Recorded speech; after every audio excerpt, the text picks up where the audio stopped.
Save my leg! Hey everybody, my name is Nikos, and welcome back to the channel where we hate clankers. Yeah, even you.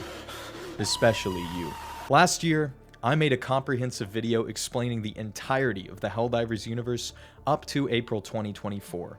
It included the first Helldivers game, the background and prelude to the Second Galactic War, and the major events of the war on an animated map. And you guys really liked it.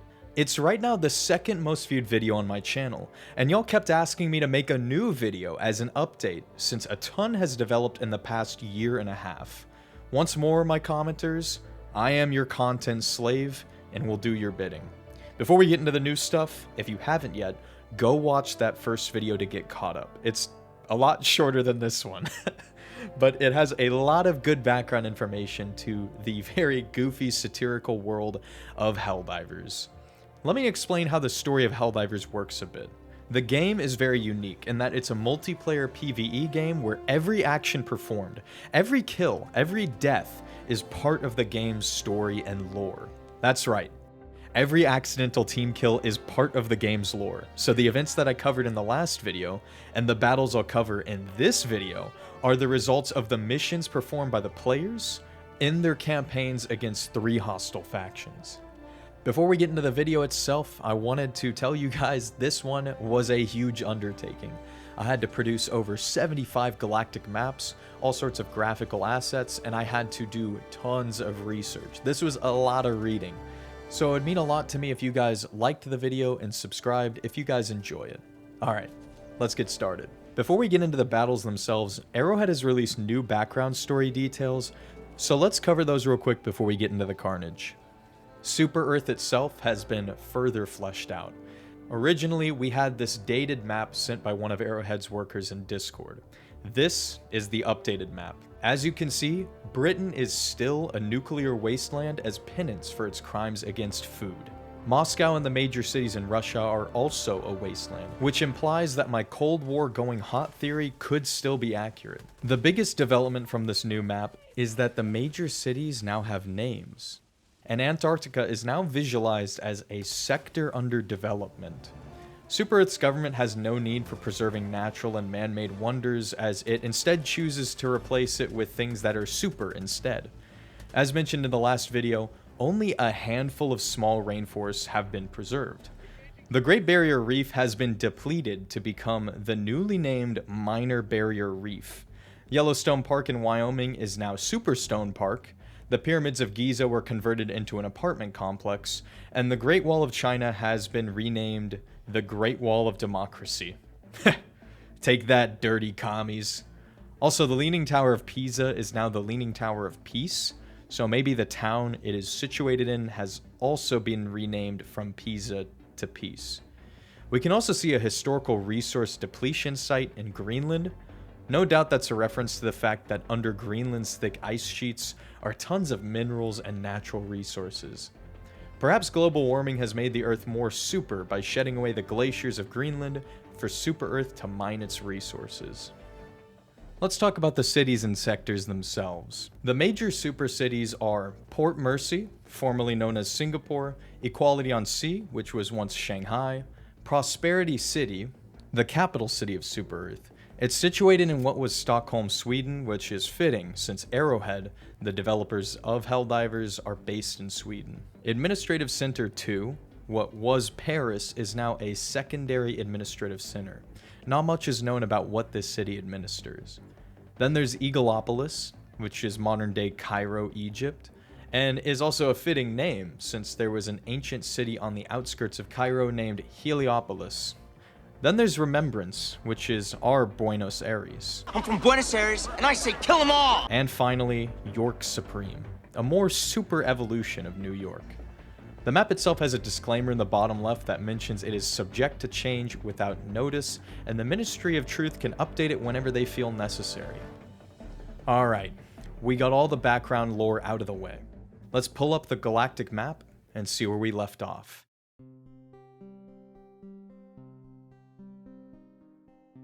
April 2184. At this point in the war, the Helldivers had to contend with both the Terminids in the eastern sectors of the galaxy and the automatons to the west. The Helldivers set up Terminid control systems that deployed chemical weapons in hopes of destroying the bugs deep within their hives, and the bots laid a bloody, several-month-long siege of Malevelon Creek that scarred Helldivers for life. The children of the cyborg were analyzed to be the weaker threat, and Super Earth deployed a majority of their Helldivers in Operation Swift Disassembly. Although the bots fielded new gunships, they were completely routed and booted out of Super Earth's sphere of influence. The Helldivers then turned their attention solely onto the Terminids to harvest E-710 to fuel their warships. Suddenly, without warning, a massive automaton fleet invaded from the northwest, crashing through Super Earth's space, conquering Cyberstan, and threatening Super Earth with a massive bot fleet. This was the main automaton force, as the one the Helldivers destroyed was just a vanguard scouting force. The Helldivers redeployed to form the Minkent Line to halt this offensive and succeeded, slowing bot gains to a halt. We left off on the last video on this stalemate, so let's continue, shall we?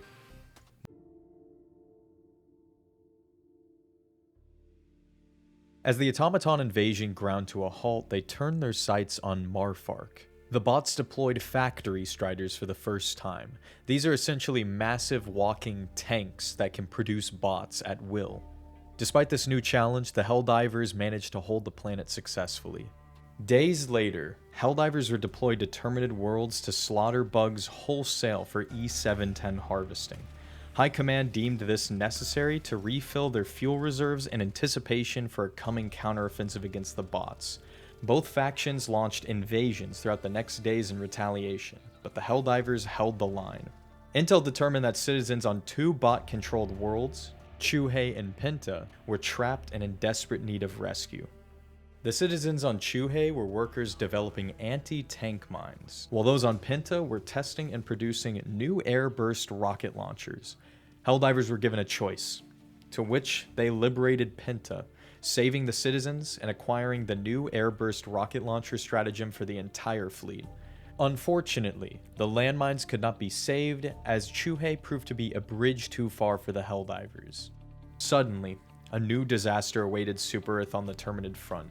All current operations were abandoned. The Terminid control system deployed on the border worlds of Terminid space had malfunctioned. Bug outbreaks erupted across each world that had TCS systems. Its original intent of destroying bug populations had failed. The worst of it was seen on Meridia, where the bugs exposed to termicide developed adaptations to reproduce at faster rates than before. This outbreak proved threatening to the border worlds, but disastrous for Meridia. Super Earth deemed the world as unsalvageable. Operation Firebreak had been ordered. Helldivers were deployed to deactivate the titanic chemical weapons they once established, surrounded by swarms of angry bugs. The Helldivers proved successful, shutting down the TCS systems on the barrier worlds and the Umlaut sector. So what went wrong with the Terminid control systems? Termicide was discovered to be nearly successful. Super Earth analyzed that it killed nearly 100% of the bugs it came into contact with. But rare bugs had developed immunity to it and had managed to reproduce, passing down this resistant gene to their offspring. Meridia saw the worst of it. These mutations resulted in Meridia being corrupted into a super colony. At the start of May, Helldiver protests escalated at the announcement of a forced PlayStation Network account for PC players. This came with regional restrictions from Sony, where Helldivers from hundreds of countries could no longer enter the battlefield. While this event is not technically canon in Helldivers, a significant chunk of Helldivers went AWOL until Sony walked back on their decisions. This complete bungling of Helldivers 2 would only finally be fully resolved in 2185, when the regional restrictions were almost entirely lifted. Operation Outbreak. Terminids began spreading from Meridia into nearby worlds: Heath, Angel's Venture, Veld, and Akamar 4. The Helldivers counterattacked, failing to retake all 4 worlds. Operation Metallic Harvest. The loss of anti-tank mines on Chuhei had forced the production of these weapons elsewhere. But with the precious metals stolen by the bots, the Helldivers were given a new major order: destroy bots. Kill enough of them so that their metals could be repurposed for the new landmines. The projected goal proved too high, as the Helldivers fell short yet again. Many in the Helldiver Corps blamed a subsection of Helldivers that were called the Bug Divers, as they disregarded orders and assaulted bug worlds despite having other orders. Others in high command blamed a widespread lack of democracy within the Helldiver Corps. Super Earth had announced that all actions until this point were part of a special military operation, which was now declared a full-blown galactic war on tyranny. Billions across the Federation volunteered for conscription, and training facilities were established on lightly populated worlds. These facilities were capable of processing tens of millions of citizens through a rigorous 72-hour SEAF basic training course. Operation Architect was declared. The planets of these future training facilities must be held until the facilities could be constructed. Aesir Pass, Vernon Wells, Heath, and Angel's Venture. 2 worlds per front line. Humanity came out on top, and the facilities were successfully constructed. Citizens everywhere were now taking part in the war effort. The young, old, and sick were volunteering in munitions plants. As conscription rates soared, High Command needed carnage to inspire patriotism. The Helldivers were sent to kill 3.14 billion hostiles of any kind, and they fell short. Though Operation Freedom's Calling was a failure, the following Operation Emancipator was a success. On the remote world of Verilia 5, an automaton factory was discovered that shared a striking resemblance to the exosuit manufactory on Tien Quan.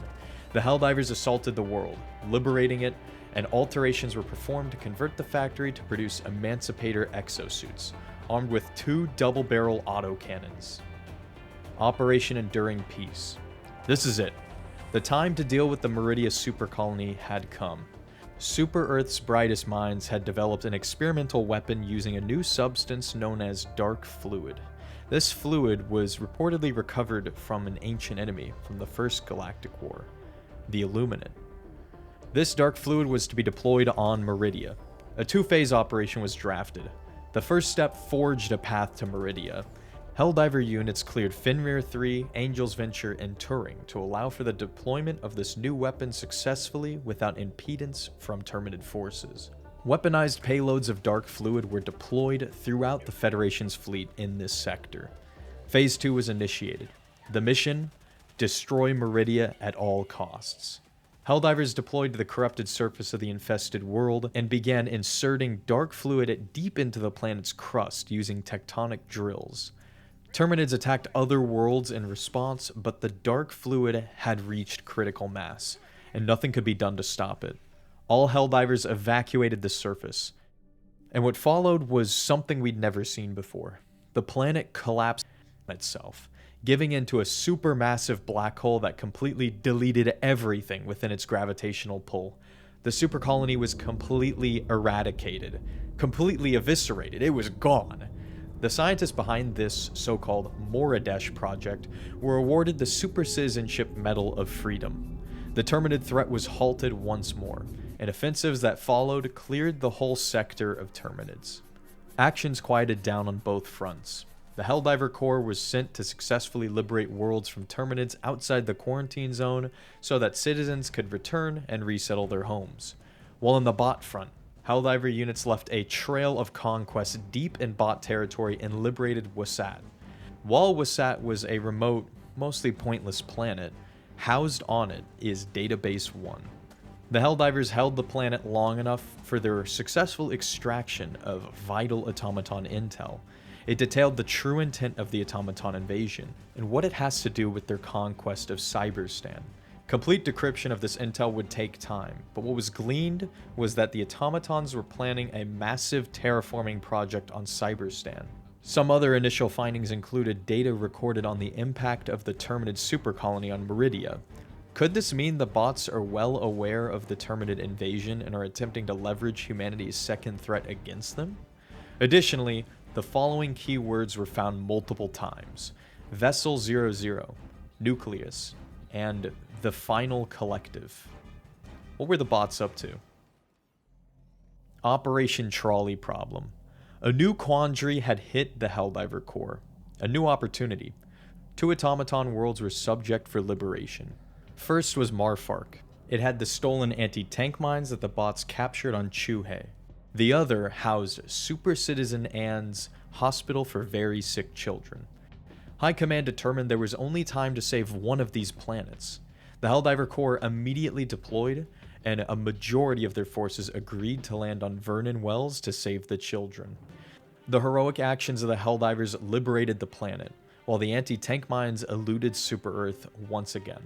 Fun fact about this operation: it's obviously a reference to the popular trolley problem, thought experiment, and meme, but after the Helldivers showed their generosity towards the children, Johann Pielstedt announced that Arrowhead had donated to the Save the Children charity in return. All 4,311 sick children were saved alongside the thousands of other trapped citizens on the planet. From here on out, a static form of warfare developed on both fronts. Planets fell, were retaken, then fell again to both factions. There were so many battles fought on some of the same planets that if you look on the Helldivers wiki, you'd see like 12 or 13 or 14 fought on a single planet. It was a constant back and forth, and most major orders either entailed a capturing of a number of worlds or killing X amount of enemies. For the sake of not making this video sound like a broken record, I have omitted some of these more basic orders unless they have an interesting lore tidbit of note, and I'll mostly be covering the significant major orders from here on out. Trust me, you aren't missing much. I've read through each and every single major order and found some of them to bring nothing new to the table. Deep in automaton space is planet X-45. The planet is the site of an advanced weapons lab that had been lost since the first galactic war. While engineers began excavating the facility, the automatons attacked. Helldivers established a defensive line and held to the last man. They were ultimately successful, and the plans for an interstellar battle station were extracted. The facility was nuked to avoid automaton capture, but not before numerous X-45 Commando quad-barreled rocket launchers were shipped off-world to be reverse-engineered and mass-produced. The Helldivers had received yet another support weapon for use in combat. Following the defense of the planet, and after another major order targeted the bugs, the Helldivers drove into automaton-held space in the Andromeda sector. The opposition they faced must have been fairly weak as they liberated 4 planets, including the previously mentioned Marfark and Aesir Pass. Plus, they also got Matar Bay and Martail. Further liberations in the following weeks would continue in automaton space as the Helldivers and Seif began clawing back the initiative after the setbacks of April and May. High Command subsequently dispatched Operation Glorious Xenocide. Now, this is a major order that has the hardest name ever created. It was basically just an order to kill 1 billion Terminids for E710 extraction. And there was also a galaxy-wide cyber incident where Super Destroyer surveillance systems faced an outage due to a faulty software update. The Helldivers wiki postulates that the devs fit this into the lore as a reference to the July 2024 CrowdStrike incident, in which the CrowdStrike cybersecurity platform pushed a buggy, faulty update that downed computers across the globe, delaying over 5,000 flights and costing the world billions of dollars. This was no joke. Like, this was a cybersecurity incident of massive proportions. And it was just a big accident, which is insane. But let's get back to the world of Super-Earth. High Command requested that the Helldivers reboot each affected computer 15 times and manually record their behaviors until the surveillance service was restored. It's August, and a new threat faced Super-Earth. This time, one from within. Months ago, budget cuts forced many of the small arms that the Helldivers love the most to become inferior products. Men across the ranks referred to these weapons as nerfed, and they frustrated thousands of Helldivers, who, in turn, renounced their allegiance to Super-Earth. These rogue Super Destroyer fleets disregarded major orders from High Command. Rather than fight their fellow Helldivers in open revolt, they instead maintained their hatred of alien scum and love of liberty, assaulting occupied worlds outside the scope of major orders as a direct form of rebellion. These are the Chaos Divers. August 6th, 2184. A new threat had emerged from Terminid space to complicate liberation efforts. a massive spore cloud began emanating from the furthest held Terminid worlds at the edge of the galactic map. It enveloped entire systems and began growing at a fast rate. By the 10th, it was confirmed that it was Terminid in origin. Spy crafts were deployed into this supermassive cloud of Terminid spores, only to cease contact with the SEAF. Something serious was brewing in the Terminid-occupied worlds. This ultra-massive spore cloud was given a name: the Gloom. Operation Vengeful Cleansing was declared. High Command needed to determine how the Helldivers were performing in combat, and watch them fail to kill 1.5 billion enemies. This led to them fast-tracking the production of anti-tank mines. Helldivers had, after numerous failed attempts to claim the mines, ultimately earned them by failing once again. Genius. A double-ended major order was dispatched: Operation Lighthouse, the defense of 5 worlds on the border of Terminid space, alongside the capture of Troost and Vandalon 4 in Automaton space. These bot contingents on these planets were cut off and very vulnerable in this sector, so their route would mean total destruction. The seasoned Helldivers proved themselves, holding the line against ferocious bug swarms while completely destroying the Automaton pocket. High Command confirmed to Helldivers that all vessels sent into the Gloom ceased radio contact with the Federation within minutes, both manned ships and unmanned ships. It was determined that Terminid research samples were required to further understand the Gloom. From a number of planets bordering the Gloom, Helldivers were required to take home tens of millions of common and rare samples. While this order was underway, it was cut short and aborted as High Command detected large batches of counterfeit samples. Medals were awarded to honest Helldivers, while those who submitted false samples had their Okay, I actually tripped up while reading this. I forgot this was in the lore. So, those who submitted the real samples, they got medals. But Helldivers who submitted false samples had their pet fishes summarily executed as punishment. Bro. Worlds near the Gloom initiated resettlement protocols so that citizens could escape its spread. Operation People's Shield. While everyone was distracted by the Gloom, the bots snuck closer to Super Earth and claimed Korea. The Helldivers responded quickly and subsequently recaptured it and repelled further bot offensives. Operation Brute Force. The Gloom was not slowing. Helldivers were ordered to target millions of Bile Titans and Terminids alike. High Command predicted that this mass slaughter of bugs could potentially slow down the growth of the Gloom. Super Earth was pretty accurate in their assumption. When the quota of dead Terminids was reached, it had a noticeable impact on slowing the growth of the Gloom. Operation Leap Forward.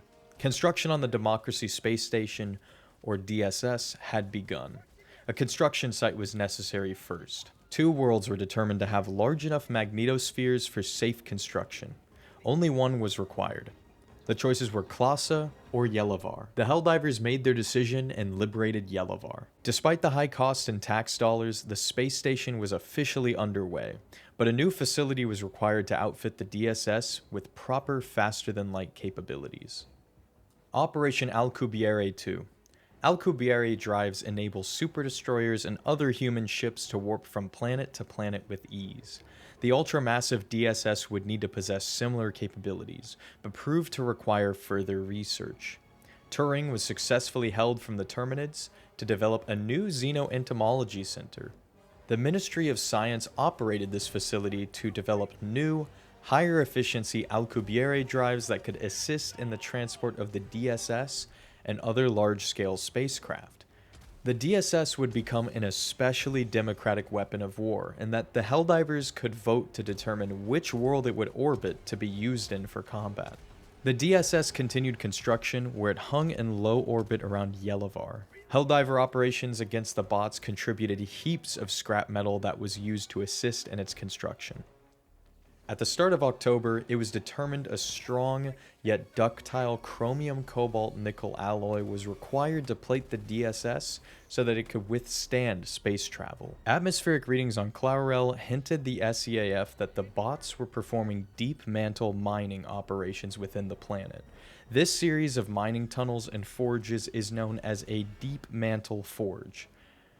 This strong alloy Super-Earth was chasing could be manufactured in these sweltering tunnels that faced immense pressure and heat due to their proximity to the planet's core. Helldivers wiped the bots off the planet and claimed the Deep Mantle Forge complex for democracy. A following bot counterattack was successfully repulsed, and the DSS neared completion. Intel was recovered that indicated that the bots were developing a special metal alloy of their own for armor plating, but its intended use is unknown. Operation Ring Freedom.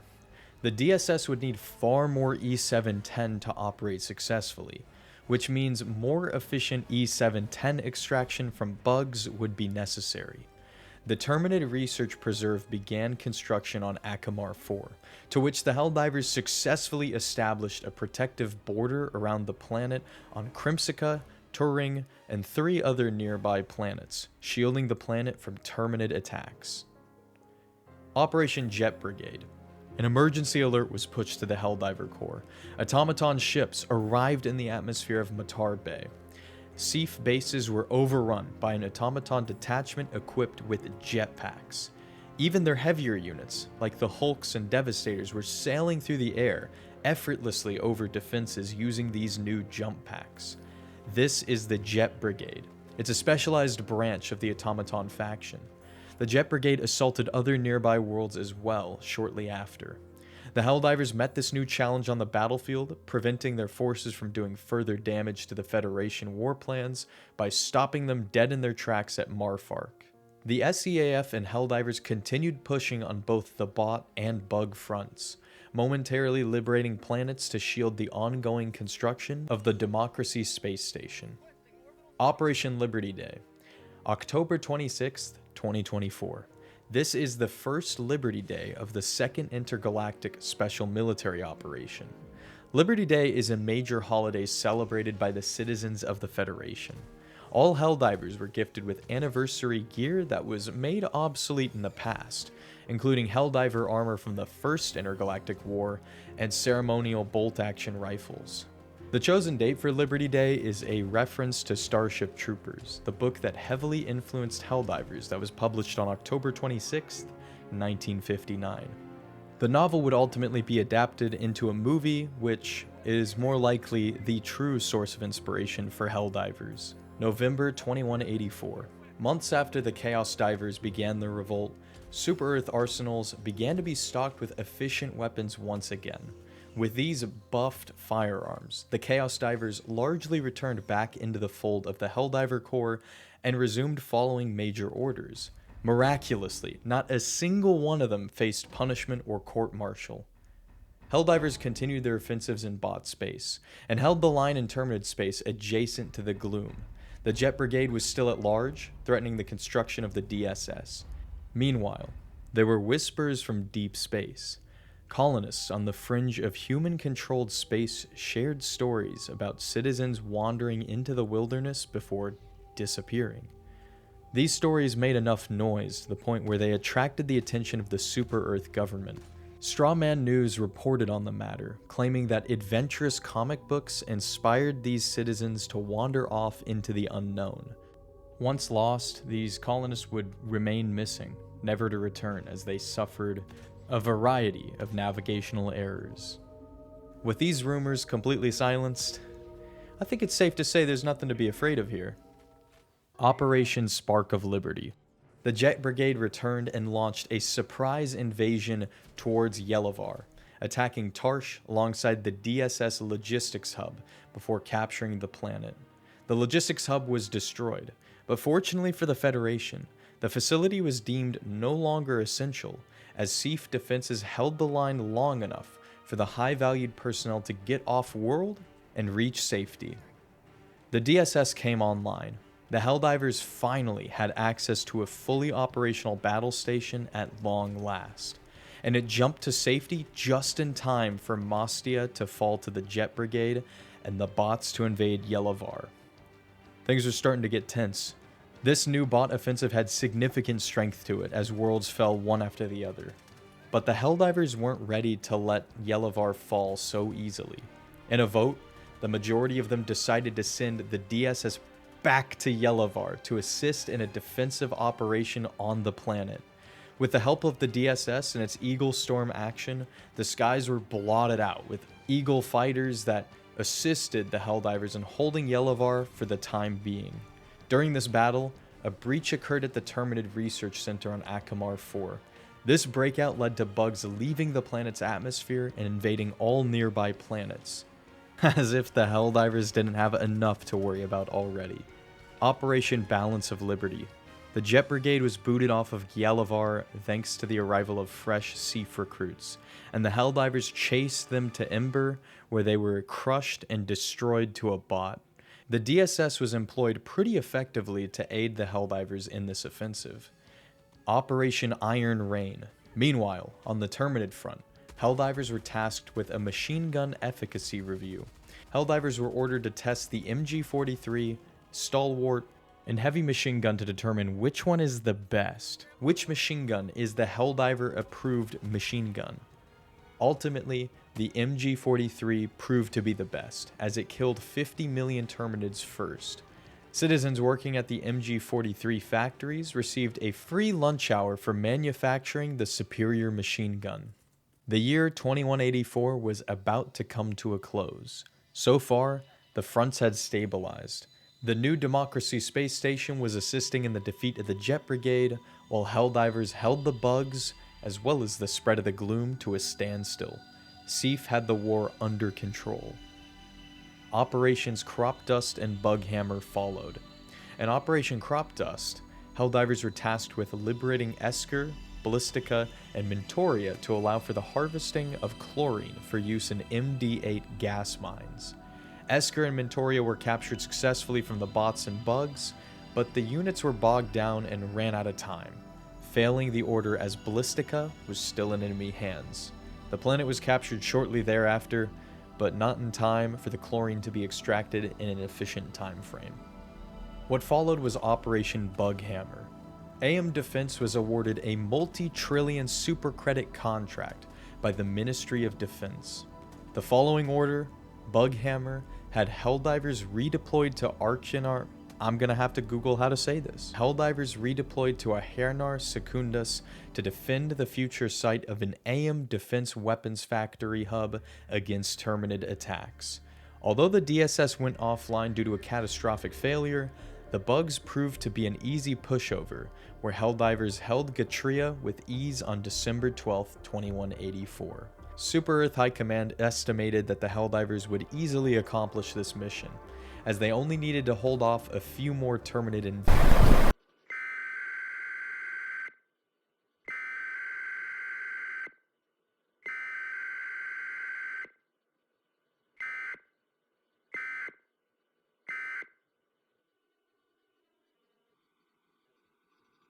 Someone turn off that damn TV. The night of the 12th, the Ministry of Defense enacted LibCon 1 for the first time since the Great Reclamation. The Illuminate are on Calypso. The alien race that was once thought to be destroyed from the First Intergalactic War had returned as 96 invasion fleets entered Calypso's atmosphere. The alien race that was once thought to be destroyed in the First Intergalactic War had returned. The Illuminate as a race are squid-like bipedal creatures that utilize shielding technology and energy weapons in war. But now, they have new battle tactics.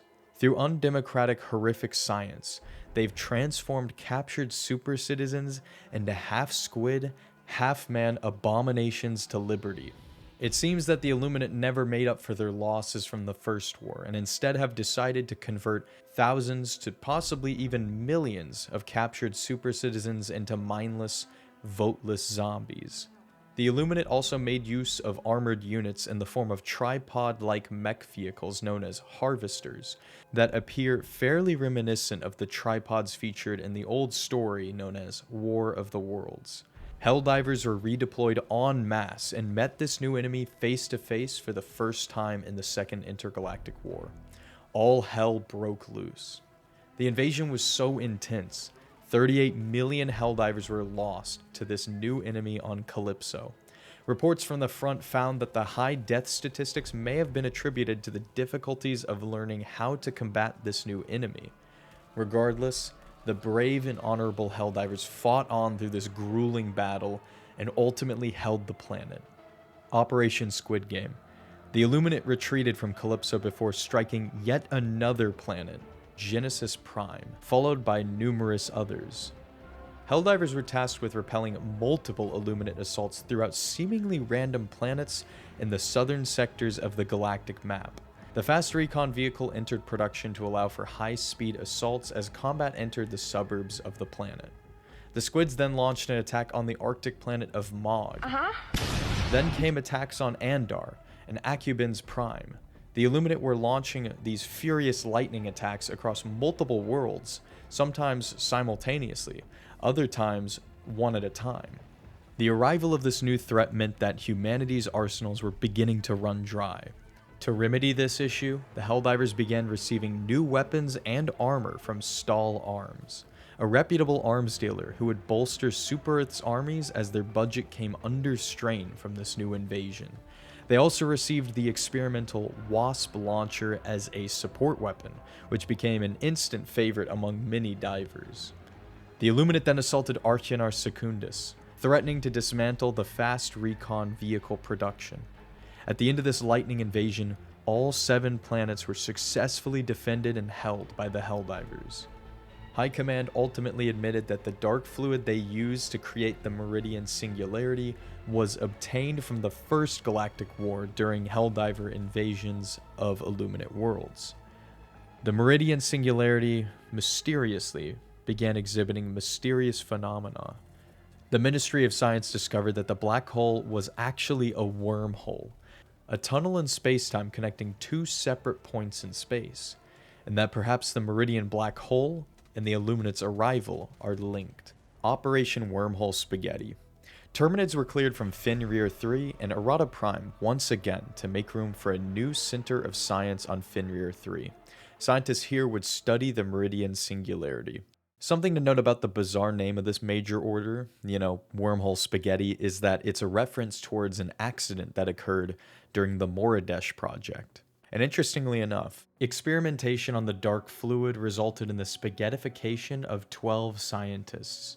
Operation Spread Democratic Cheer. It was the end of December. Holiday tidings and cheer was spread all across the war-torn Federation. Illuminate forces invaded Julheim, slaughtering citizens who were happily celebrating the Festival of Reckoning. Helldivers returned the favor by destroying the Illuminate forces, as each of the 3 days of the Festival of Reckoning brought new gifts and free weapons to be used by the Helldivers in their battle. January 2185. Major orders followed where the Helldivers successfully defended against both bot and Terminid attacks, while they faced setbacks against 14 successive Illuminate invasions and Operation Democracy Delivered. The Illuminate proved to be too much to handle in this operation as they overwhelmed the SEAF. Operation Impending Gloom. Tens of millions of samples were extracted from Gekrux and the Umlaut sector for use at the Xenoentomology Center in order to develop gloom-resistant technology. This was the first step in a massive breakthrough that could enable the Helldivers to enter the fabled gloom for the first time. Operation Knuff Push. Helldiver units successfully assaulted Chort Bay and demolished automaton jet brigade factories. Now, both new threats from the automatons and Terminids were steadily being chipped away at. Humanity was once again attempting to regain the initiative. February 2185. Operation Shattered Sky. The Jet Brigade retaliated by launching a subsequent counterattack on Chort Bay. Sea forces were cut off from aid. The Helldivers were tasked with holding the planet long enough for SEAF forces to retreat. They succeeded, and the Super Earth armed forces narrowly escaped and assured destruction at Chort Bay. Operation Ink and Thunder. 2nd February 2185 saw all supply lines between the Meridian Singularity and adjacent worlds become mysteriously severed. And on the 4th, the black hole began moving? Yes, moving at high speeds towards the center of the galactic map, set on a direct collision course with Super Earth. Something fishy was going on here for a black hole to begin moving towards the capital of the Federation.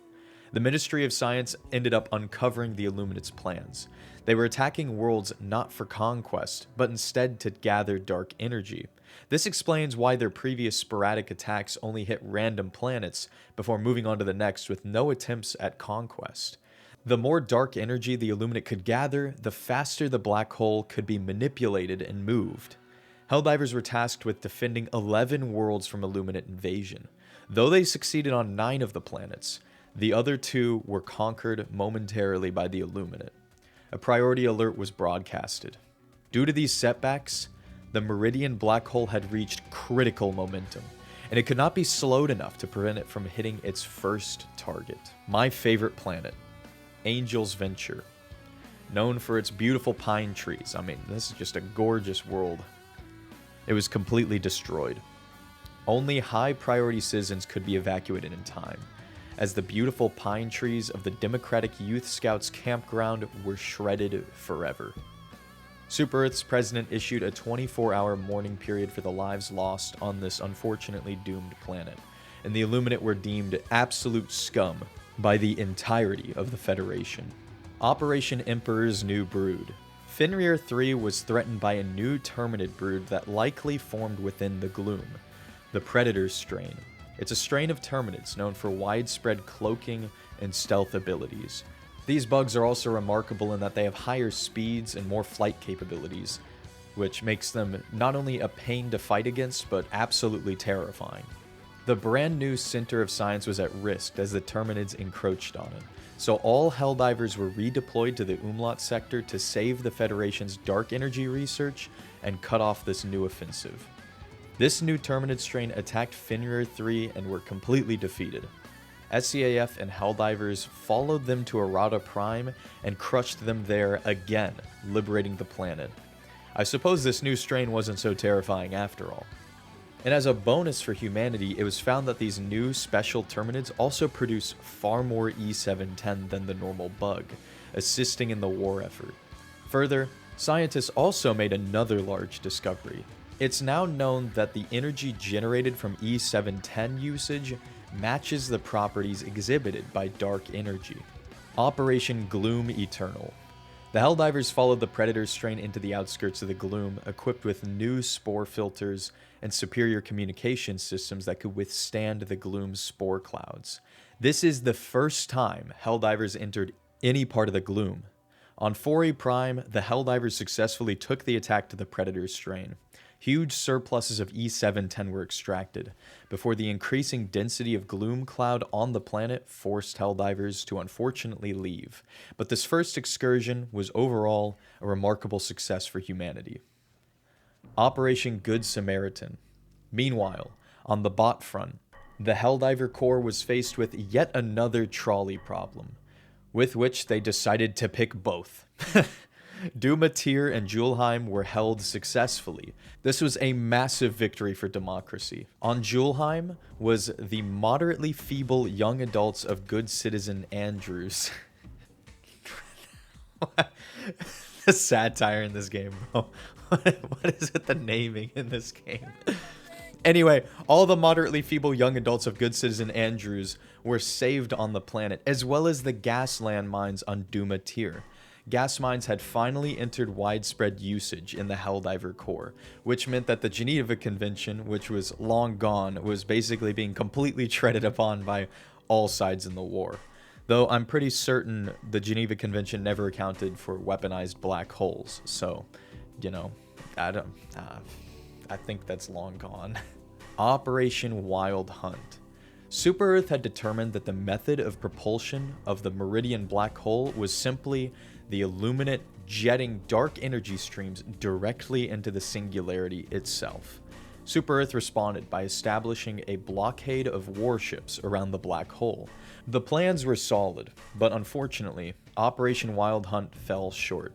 The Helldivers were sent to harvest both bot metal and bug E710 to supply the fleet, but fell short. This only allowed for a partial blockade of the black hole and was not fully effective at slowing the singularity. Operation Black Hole Sun. By March 14th, Moridesh was also destroyed by the singularity, with Ivis likely becoming the next victim. Helldivers were sent to defend worlds threatened by bugs. They successfully held Archanar Secundus, Fenrir 3, Ursica 11, and Heath. These worlds had been the site of constant battle against the bugs since the very beginning of the Galactic War, and the Helldivers proved successful yet again. Despite this win, the AM factory hub did fall temporarily to the Terminids, but the facility was quickly reclaimed by the Helldivers when they liberated Archanar once more. This successful defense has enabled for the construction of the Penrose energy siphon. This device is complicated, but it was explained in Helldiver-friendly language by the Ministry of Science as a giant rocket that we put close enough to the singularity to be swept up in its rotation, but not so close that it falls in, and then blasts back out using tons and tons of element 710, thereby stealing some of the singularity's energy. Hail Super Earth. Operation Tormenta de Fuego. On the bot front, a new threat emerged. The Incineration Corps, a sub-faction of bots that field extensive use of flamethrowers and incendiary weapons. These new bots assaulted 8 planets. Meanwhile, loads of Element 710 was required to power the Penrose Energy Siphon, or PES. High Command analyzed these new threats and determined that either the slaughtering of over 1 billion Terminids or successful defense against the bots would result in victory. Unfortunately for Super Earth, their forces were spread thin, unable to fully commit to either objective, failing at both of them. The Incineration Corps seized more ground, and the Black Hole continued onwards despite the Seaf blockade. Operation Racing Penrose. The Black Hole was not stopping. The Illuminate were intent on sending it straight through Federation space, demolishing everything that was in its way. Humanity would require far more E710 to power on the PES. Luckily for Super Earth, the Helldivers successfully liberated both Boar Rock and Esker in order to power on the rocket. The siphon was deployed. The rocket triggered its E710 payload to escape the wormhole's gravitational field, and it was a miraculous success. The Ministry of Science reported a decrease in the wormhole's velocity. The billions of citizens and happy families on Ivis were saved. For now. Operation Apocalypse cancelled. The Illuminate noticed this slowed to the Black Hole, so they renewed their attacks. The Helldivers doubled down on this threat by defending 6 worlds from the Illuminate to stop them from harvesting more dark energy. Super Earth successfully swept these squid attacks aside as if it was child's play, and Super Earth remained victorious. Operation Martyr's Calling. The Incineration Corps was back and redirected its attacks to the south. This time, towards Malevelon Creek, the site of the most infamous battle from the early days in the war, when it was still a special military operation. The bots crashed into multiple planets on their way towards Malevelon Creek, invading Vandalon 4 and Popley 9. High Command issued the following order: hold Malevelon Creek at all costs. The planet did not offer much strategic significance. Instead, it was more like the Verdun of Helldivers. If Super Earth lost the planet, it would result in a massive morale decrease. The SEAF could not afford to let the Malevelon Creek veterans down. To make matters worse, the Jet Brigade returned in this offensive. They were previously thought to have been destroyed entirely, but it appears that they have now been completely rebuilt. Combat on these worlds continued through to April, and Malevelon Creek Memorial Day was celebrated Federation-wide on the 3rd. Seaf units counterattacked at Vandalon 4, bolstering the Helldiver defenses on the planet, and within the week, the Jet Brigade and Incineration Corps were sent retreating in defeat once more. Malevelon Creek never saw the bots return, and the planet remained in safe hands. Here's a fun fact about Malevelon Creek. Though it was known as a massive battle, in fact one of the most brutal in the war, it indeed isn't the most costly for Helldiver lives, and there were only 4 battles fought on the planet, though 2 of them lasted 2 weeks and 3 weeks respectively, which indicates that this planet was fought over for over 2 months. The battle does live on in infamy, as Helldivers struggled and failed repeatedly to fight against the bots, but they ultimately ended up on top. It's postulated that the greenness and newness of Helldiver Corps forces are the reason Malevelon Creek is known as such a meat grinder. The fourth and final battle for Malevelon Creek occurred on April 2nd, 2184, where the bots were defeated for the last time after 9 hours of fighting. Though Malevelon Creek was secured, news worsened on the Illuminate front. The Singularity could not be stopped. It continued moving week by week, and it unfortunately collided with and annihilated Ivus. That's 3 super-Earth planets completely destroyed. While the black hole was slowed, it still maintained speed and was still on a direct collision course with super-Earth. April 2185, Operation Niflheim. High Command authorized a second excursion into the outskirts of the Gloom. The Helldivers escorted astrophysicists from Fenrir 3 to Nivelle 43 to obtain more E710 to fuel their attempts at stopping the black hole. The planet was liberated, and scientists began using dark energy technology alongside the newly obtained E710 and knowledge taken from the Gloom to begin construction on a repulsive gravity field generator, or RGFG, a brand new piece of super-Earth technology. This began construction on Pylon 5 and would hopefully completely halt the black hole in its tracks. Operation Sushi Bar. The Illuminate knew what Super-Earth was up to. It appears any uses of secrecy or encryption used by Super-Earth did not matter, as the Illuminate had complete understanding of humanity's plans. They launched a new assault on Fenrir 3 in an effort to destroy the center of science. They were attempting to stop the construction of the RGFG in its tracks. They also laid siege to Pylon 5, where the RGFG was being constructed, and they even attacked the Xenoentomology Center on Turing. This attack released captive predator strain terminids, who broke out across the planet. Although they took Super-Earth by surprise, the Illuminate largely failed, overstretching their forces on the offense. They were unable to stop the gravity field generator's construction. Operation Omens Undone. The RGFG nears completion. The Illuminate renewed a new second offensive as the Predator strain wreaked havoc on Turing since their release, caused by the Illuminate attack on the Xenoentomology Center. Illuminate forces hit north, near Automaton space, attacking Mostia, the home of the Center of Citizen Surveillance and Safety. This facility was established with the Freedom Act months ago in 2184. The Squids even simultaneously attacked Archianar Secundus, home of the AM Defense Factory hub, as well as Claurel, home of the Deep Mantle Forge complex, and they even hit Fenrir 3 again, endangering the center of science once more. It was clear they were attempting to damage or destroy key military infrastructure to cripple Super-Earth's attempts at stopping the black hole.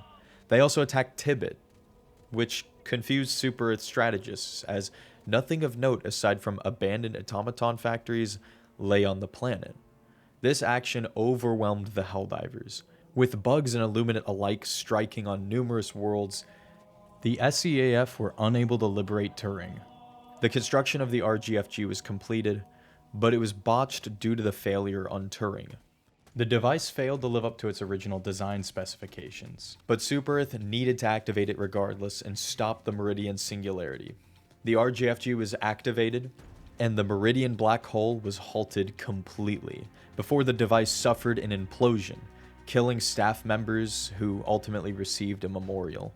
Nublario was saved from imminent destruction for the time being, and so was Super-Earth. In response, the Illuminate withdrew from their attacks and vanished completely from the galaxy. Operation Damage Control. The Incineration Corps resurfaced and attacked from Penta, while a Predator strain outbreak on Tariq was underway. The Helldivers defended 4 of the 5 worlds under automaton threat, but lost Claurel and the Deep Mantle Forge complex to the bots. Conflict continued with the bots and bugs in Operation Equilibrium, where the Helldivers were unable to stop the advance of their enemies. The SEAF was in a war of containment for the time being. No decisive action was in sight as the intergalactic war entered its second year as a war of attrition. There was going to be no fast victory. The war wasn't going to be over by Christmas. This operation would last for as long as humanity or its enemies could hold out. No decisive killing blow was in sight for either side. But one thing's for certain. It was beginning to seem as if the glorious Helldivers could not effectively manage a war on 3 fronts, as human casualties reached the billions and whole planets were destroyed by the Meridian singularity. Human cities were left in ruins from months of brutal combat. But the Illuminate were still missing. For weeks now, they had mysteriously disappeared.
At 14:22 hours Super Earth Standard Time, May 13th, 2185, defense satellites monitoring the Meridian singularity went offline. Shortly after, multiple SEAF stations in the Widow's Harbor system were under attack by a massive Illuminate fleet. A state of extra-tyrannical emergency was issued. Victory parties celebrating the defeat of the Illuminate were converted into SEAF recruitment events. It was believed by SEAF High Command that the ultimate goal of this fleet was an invasion of Super Earth, and the black hole, whether it reached Earth or didn't, was of no issue, as the Illuminate used it as a surprise invasion portal. Over 120,000 Helldivers were deployed to bolster SEAF defenses at the 3 planets that stood between the Great Host Fleet and Super Earth itself. This is the greatest danger the Federation has faced yet in the entire war. Widow's Harbor, Pylon 5, and New Haven were the sites of brutal combat. High Command's call to action was answered by the largest assembly of Helldivers seen since the siege on Calypso. Cross-ministry defense projections analyzed the size of the fleet and the threat it posed and determined it was impossible to stop the fleet from ultimately striking Earth. The SEAF knew the 3 planets would fall. The goal of the defense was to instead inflict as much damage as possible as a delaying action while Super Earth prepared defenses. This would be the greatest threat the Helldivers have faced yet. Grizzled veterans and recruits alike braced for their enemy to enter the battle space. This would be their finest hour. It was do or die. Ship combat entered the atmospheres of Pylon 5, to which the DSS took fire from Illuminate ships and was forced to withdraw for repairs. Despite the heroic actions of humanity, all planets fell under the intense weight of this massive invasion fleet. But stiff resistance was offered, as High Command estimated that 21.5% of the fleet was destroyed in the fighting. 4 hours after the fall of New Haven, the Illuminate entered Earth's solar system and razed Mars, completely glassing the planet and destroying the Helldiver Training Academy. Helldiver training was re-established on Zajima Paradise. On the ground, old and young citizens volunteered to bolster the defenses of Super Earth. Home gardens were built while a drafting campaign began. 20th May, 2185. The Battle of Super Earth. Operation Defenders of Our Freedom was initiated. Most of Super Earth's population is concentrated in 7 megacities. If they all fall before the Illuminate fleet is destroyed, then Super Earth would surely be lost. The Great Host Fleet entered Earth's atmosphere. 200,000 Helldivers responded to the call and were fighting on Earth. This time, the Helldivers would be fighting alongside Sief infantry, side by side, for the first time in the war. The Illuminate made landfall in Eagleopolis. New Illuminate threats emerged for the first time. Massive Leviathan gunships weaved and swam between the skyscrapers like manta rays, beaming civilians and soldiers below. The Illuminate also brought new fighter aircraft that was infamously referred to as Illuminate Eagle 1, or Squeagle 1. Another new Illuminate enemy was spotted for the first time. These grotesquely modified clumps of humans merged into raging, inhuman monsters known as flesh mobs. This new force would prove challenging for the Helldivers and Sief infantry alike, as roughly 70% of the fleet entered Earth's atmosphere, with the rest of it destroyed in the previous fighting at Widow's Harbor. On the next day, the Illuminate spread out, landing forces in 2 other megacities, Remembrance and Equality on Sea. Helldivers and Sief forces alike put up extremely fierce resistance in the face of superior numbers. But the Helldiver Corps was spread thin. This forced them to lose their grasp on Eagleopolis, which was destroyed after 2 days and 9 hours of fighting. The Great Mall of Super Earth was destroyed alongside the Congressional Rapids Family Fun Zone, both reduced to ash and rubble. This was a massive tragedy for the citizens of Super Earth, and it would not go unanswered. Though the city was in ruins, the fleet was slimmed down to 60% strength. But basic math estimates that this was going to be a close fight. If only 10% of the fleet strength was lost per city, and there were 6 remaining, and the fleet had 60% strength, this was anyone's game. Operation Rampart was declared. On the 23rd, the Illuminate upped the pressure, attacking Administrative Center 2 shortly before successfully raising Remembrance after 4 bitter days of fighting on the 24th. Administrative Center 2 also fell 32 hours later. With the loss of these cities, orbital reload times were reduced as the global defense network was compromised. Super Earth High Command activated Super Defense Protocol Sapphire. All remaining rainforests were cleared and converted into ultra-massive Eagle airstrips. This increased reload speeds on Eagle stratagems, which would prove very helpful for the Helldivers below. The Illuminate then spread out once again, assaulting York Supreme and Port Mercy. High Command needed a new solution to crush the Illuminate, as 3 megacities lay in mega ruins. A rare, simultaneous major order was launched. Operation Reforge Station. Helldivers would need to kill 200 million bots on the automaton front to provide the scrap metal to finish the repairs on the DSS. A Helldiver contingent went off-world to hunt for scrap metal, while the remaining forces defended Super Earth. Manpower and munitions were beginning to run dry. Human forces were beginning to show weakness. And the Illuminate strategy seemed to be the spreading of their offensive across multiple cities, while focusing most of their attack power on one of them to force an overwhelming breakthrough. This is why Administrative Center 2 fell so rapidly. Now, they were applying most of their pressure on York Supreme. Defenses became desperate. Democracy held on by a thread. Though Super Earth had lost 3 megacities, the battle had been costly for the Illuminate. The fleet was down to 24% of its original power, with 3/4 of it left completely destroyed. Due to mounting losses, the Helldivers failed their major order on Earth. Their defensive effectiveness was faltering, and so were the cities, little by little as the Illuminate spent everything they had chipping away at Super Earth's defenses. Operation Do or Die. The battle for Super Earth is entering its final phase. 4 cities remain. 3/4 of the Illuminate fleet was destroyed. The briefing read, "The Illuminate have spent a century preparing for this invasion. They will hold back nothing. What has come before was the preamble. This is the end game. Duty, loyalty, obedience. The watchwords of the Super Earth Armed Forces. Now, words must become action. The Helldivers have their orders. Hold Super Earth." On the 28th, Port Mercy fell after about 2 days of brutal fighting. Even though the fleet was significantly destroyed, it appeared that rather than retreat, The Illuminate were hell-bent on revenge for the first galactic war, and would rather burn out Super-Earth with them, than return home in complete tatters. Super Defense Protocol Diamond was issued in response. The orbital napalm barrage was given to all Helldivers as a bonus stratagem, as collateral damage protocols were completely thrown to the wind. Civilian life and infrastructure were no longer prioritized in these desperate times.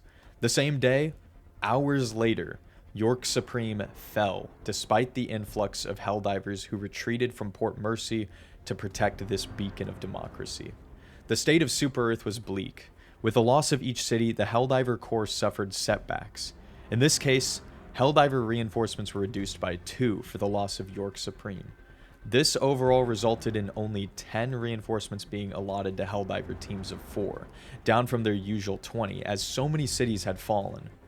In response, High Command issued Defense Protocol Ruby. Helldivers were equipped with extra FRV vehicles to assist them in swiftly accomplishing objectives. The Great Host Fleet once again relocated to Equality on Sea after fighting in it for a short time earlier in the week, locked in a bitter struggle against Helldivers who called the burnt megacities their former homes. Resistance here was incredibly stiff, with Illuminate units smashing into walls of steel while gaining little to show for it. As the planet burned down around the valiant Helldivers and SEAF, the Helldivers on the bot front returned just in the nick of time. The Democracy space station was fully operational once more and was redeployed to Earth, with the SEAF fleet providing a defensive posture to prioritize its defense. The next day, a former satellite technician on Fort Union developed malware that disabled Illuminate technology. Satellites on world were reconfigured to transmit this code to Illuminate spacecraft, but Terminids threatened the planet and the operation. Operation Systems Update was issued by High Command, and a detachment of Helldivers were deployed to defend the planet. And with their victory over the bugs, the malware was successfully deployed on the same day, reducing the Great Host Fleet's power by another 5%.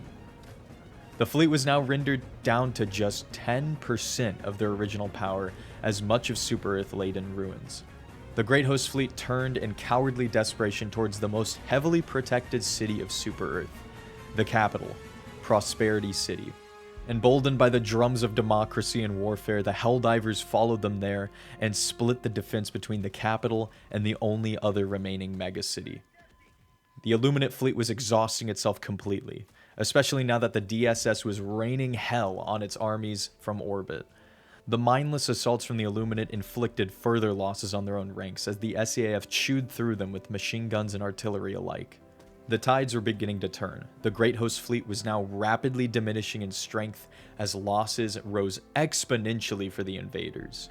Victory seemed closer than ever, but then tragedy struck. The president of Super-Earth was killed in their bunker. Reported by the Ministry of Truth, the president held back waves of Illuminate all alone with nothing but a pistol before they fell. Presidential authority was then transferred to the Ministry of Defense until the invading Illuminate could be kicked off Earth, and another managed election could be held to elect a proper president. This tragic loss inspired the resolve of the defenders and morale skyrocketed. The Great Host Fleet was reduced to less than 5% of its original strength and was ultimately forced to abandon its assaults on the last 2 cities, only fighting in Prosperity City for about a day before facing imminent annihilation. The enemy fleet was left in absolute tatters, and its invaders withdrew from Super-Earth's atmosphere and retreated, jumping deep into space.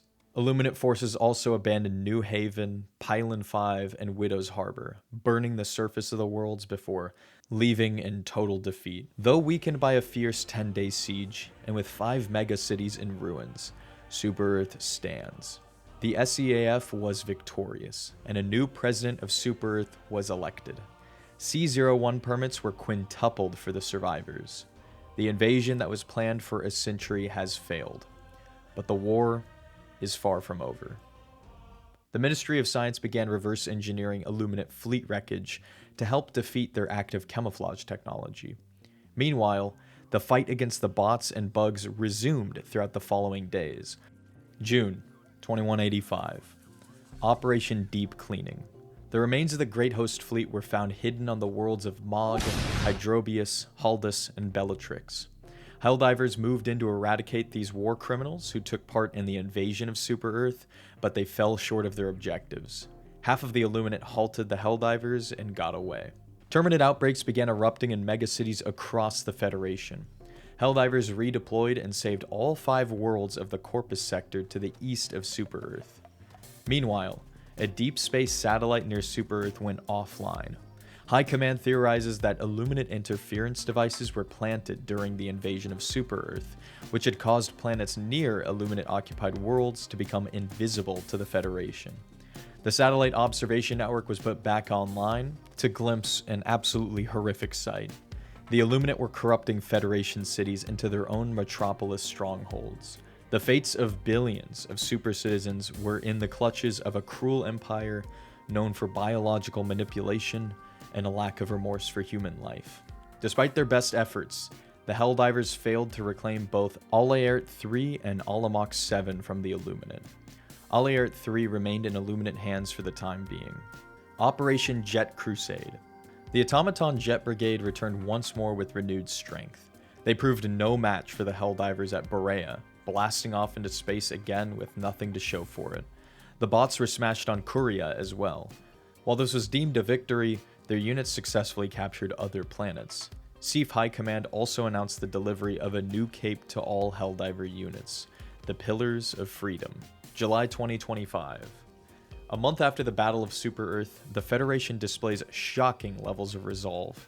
The loss of life and equipment seems to have been easily remedied. I suppose the Federation has an extremely intense war-industrial economy. But humanity isn't the only faction that maintains the ability to recover after great losses. As with each setback, the Illuminate, Terminids, and Automatons continue to return with renewed strength. The Illuminate have now entered the galaxy as an occupying force, rather than a spearhead pointed at Super-Earth as they were before.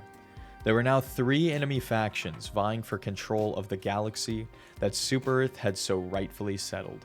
The Federation passed the Freedom to Serve Act, which authorized an increase to the Super Destroyer fleet in anticipation of an increase in size to the Helldiver Corps. New recruits were anticipated to arrive soon.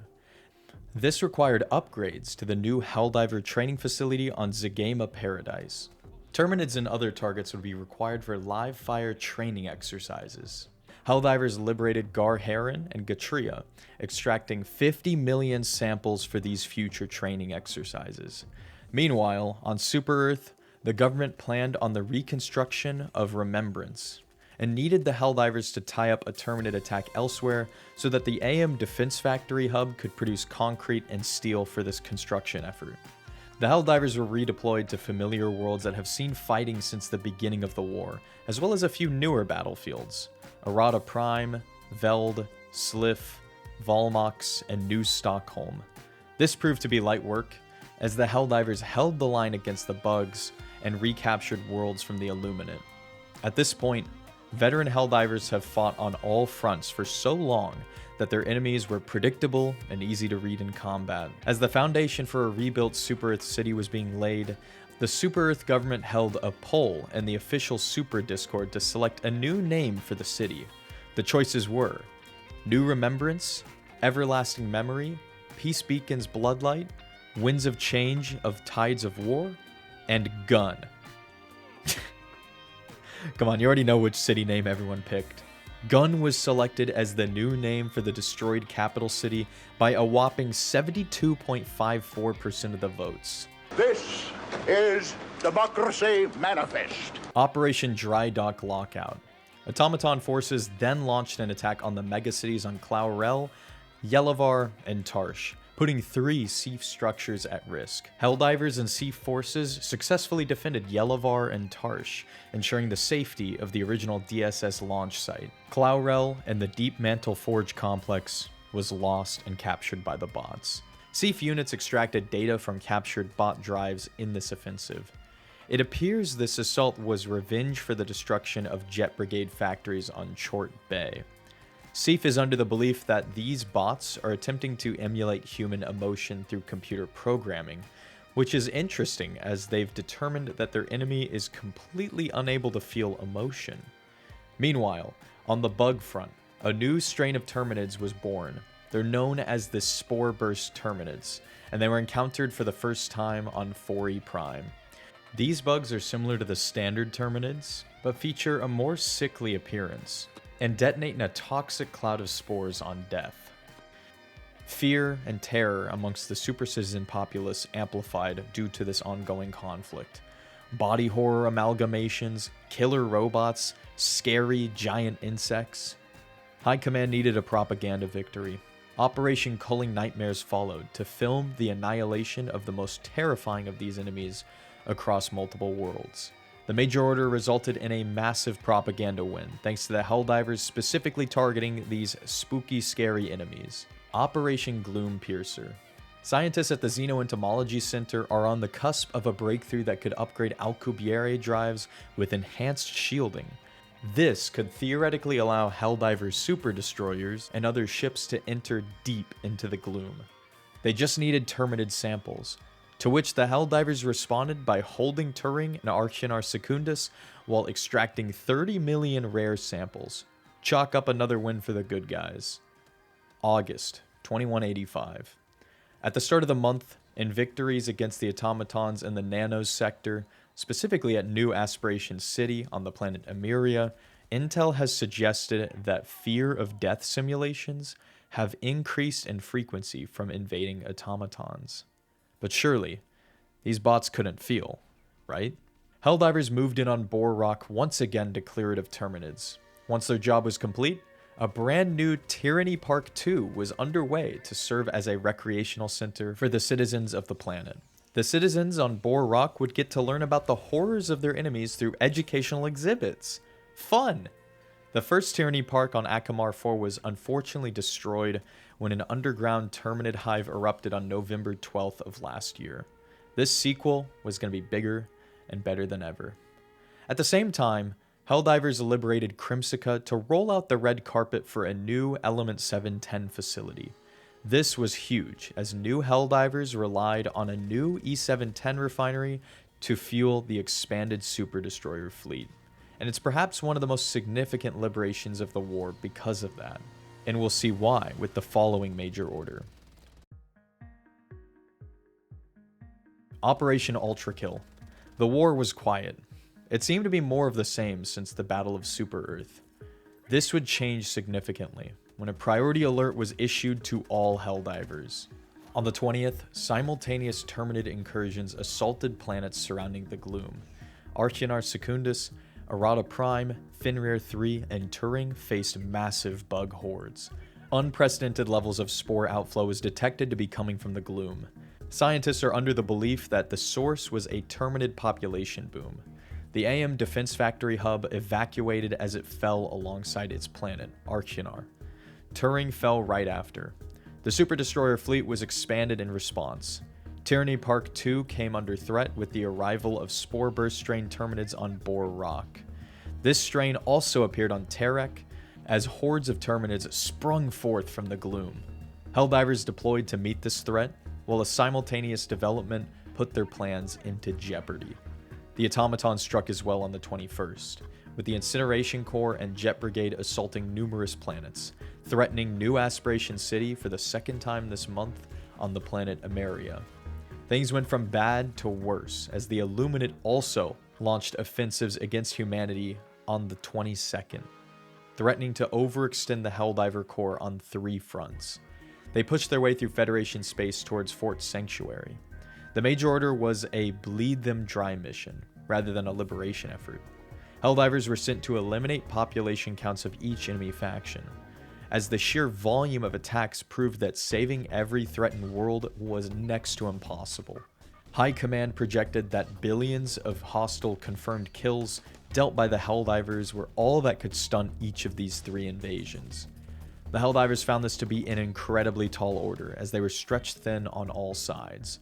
Multiple sectors retaken from the automatons and Terminids were lost once again. As if the Battle of Super Earth was bad, this was the Federation's actual lowest point yet, with roughly half of their controlled space now in enemy hands. Billions of citizens were lost. Ballot boxes were smashed by Earth's tyrannical enemies. Seychelles Beach fell to the Illuminate on the 29th, and with it, New Alexandria. New Alexandria is the capital city of the planet, which is known for its pale pink flora. Desperation forced Super Earth to act. High Command fast-tracked the deployment of the new Super Destroyer fleet and launched it on the 26th of August. This fleet numbered 300,000 ships, with now over 500,000 Helldivers reporting for duty from fresh out of the shiny new training facility. This helping hand was only made possible thanks to the determination of Helldivers in previous operations to prepare this training facility and assist in the construction of this expanded fleet. Super Earth's enemies proved to be no match for this overwhelmingly massive Helldiver army. Like the winged hussars, they came out of nowhere to save the day. These green divers were nicknamed Xbox divers by the veteran divers who have been fighting for over a year now. Despite how fresh these new recruits were, they were just as patriotic and fervent in their quest to destroy the enemies of democracy and bring liberty back to the galaxy. These new recruits were especially furious in their efforts to retake New Alexandria from the Illuminate. Reports from the front indicated that perhaps millions of these divers grew up on the planet, or possibly even in New Alexandria. That, or they were fond of the city for some other sentimental reason.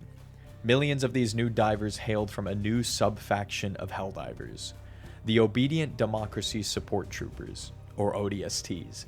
These Helljumpers were outfitted with highly advanced armor, unique ODST capes bearing ODST symbolism, and specialized small arms produced by Martian Armory. The Obedient Democracy Support Troopers themselves are inspired by a cartoon of the same name enjoyed by many beloved families and fans throughout the Federation.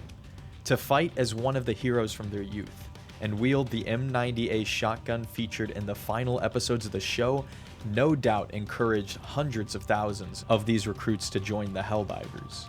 Veteran Helldivers admired their excitement, with reports from the front telling tales of Creek and Super Earth veterans showing the new recruits the ropes and gifting them high-tech weapons and vehicles.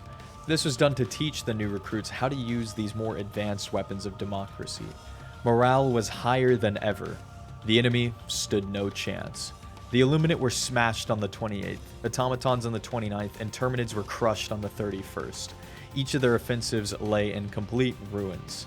The Major Order was successful, but despite this win, millions of citizens were killed, with millions more becoming refugees.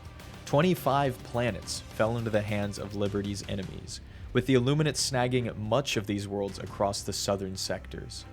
But their enemies' plans to coordinate a three-pronged invasion failed in the end. The Federation was secured and was not out of the war yet. Super Earth angrily turned its sights onto the spark of this massive disaster. The Gloom. The Gloom and its Terminid swarms are what started this three-way invasion. The Gloom must be destroyed. Operation Righteous Reclamation. As August came to a close, the entire Super Destroyer fleet received gloom-resistant coatings on their FTL drives. The mission was clear: drive a spearhead deep into the Gloom, destroy it, and knock out the Terminid threat so it may not inspire another three-way offensive.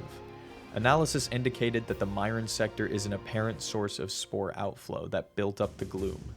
The Helldivers redeployed, secured Hellmire, and established Outpost Alpha. All the while, they fought off the spore burst strain. September 2185.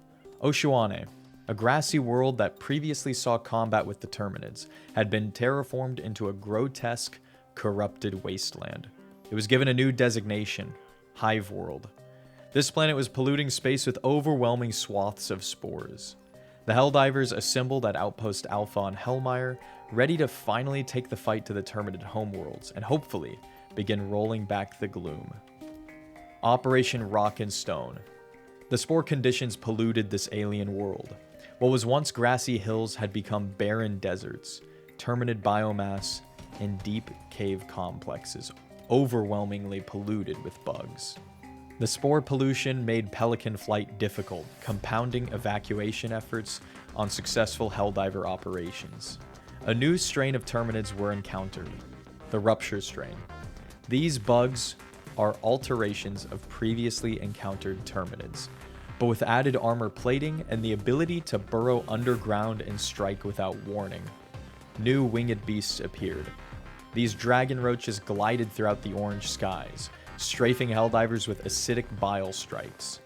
But these were small potatoes. They paled in comparison to what is the worst new enemy yet, the Hive Lord. Hive Lords are towering, unfathomable abominations to democracy that tunnel under the sands like a massive sandworm. Then they emerge, spewing bile and crushing Helldivers alike under their sheer size and weight. Helldiver missions sent units deep into the caves to disable critical Terminid infrastructure, including spore lungs and egg hatcheries. These missions were brutal. The new threats were incredibly deadly. Many times, Helldivers argued there wasn't even a chance at dodging some of these attacks. Veterans struggled significantly in these battles. New recruits were sent home with PTSD and missing limbs. That is, if they made it out alive. Other missions on the surface of Oshuane sent Helldivers harvesting a new form of E710 that was produced on this hive world. It was dubbed Element 711, and it was soon discovered it could be rendered into dark fluid. The Helldivers were ordered to extract samples for research purposes, with casualties mounting at inexplicably high rates. With whole squads lost to swarms of burrowing enemies and hive lords, their mission fell short. However, dragon roach attacks on Hellmire were thwarted by the Helldivers, who managed to hold the planet from a renewed Terminid attack. The battle for Oshuane was now the costliest battle in the history of the Helldiver Corps. To date, and as of recording this video, over 225 million Helldivers had been lost on the surface of Oshuane. However, this does include some conflicts that were fought before the gloom corrupted the planet, but this recent battle for the Hive World caused a vast majority of these losses. New Helldiver recruits underwent a baptism by fire. Despite the huge losses, much was learnt on how to combat these new Terminids, including the fabled Hive Lords, which were covered in thick plates of armor but could be felled with sustained fire rate to pierce individual armor plates. Anything, it's that you should just stim all the time.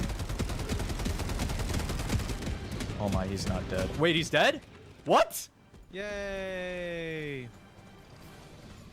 Oh Thank you, Greggy. Thanks, Greggy, for the mech. See, that's why you need mechs, I guess. We killed it! Greggy hard carried.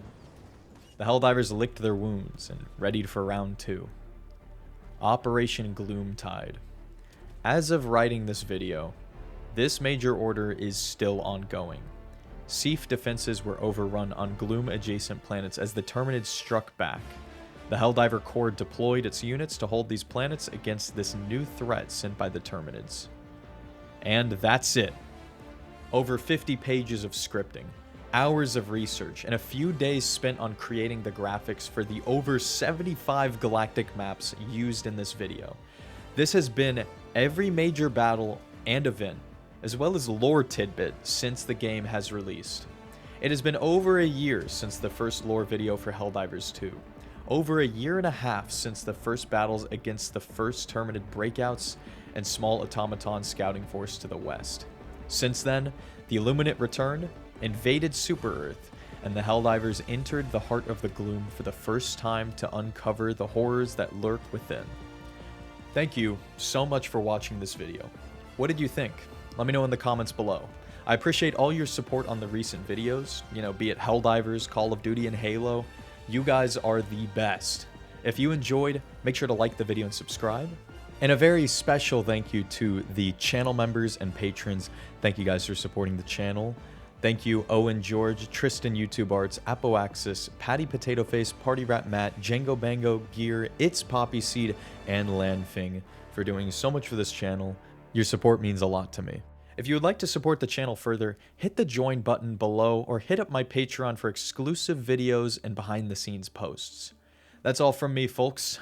I'll see you on the battlefield. Peace.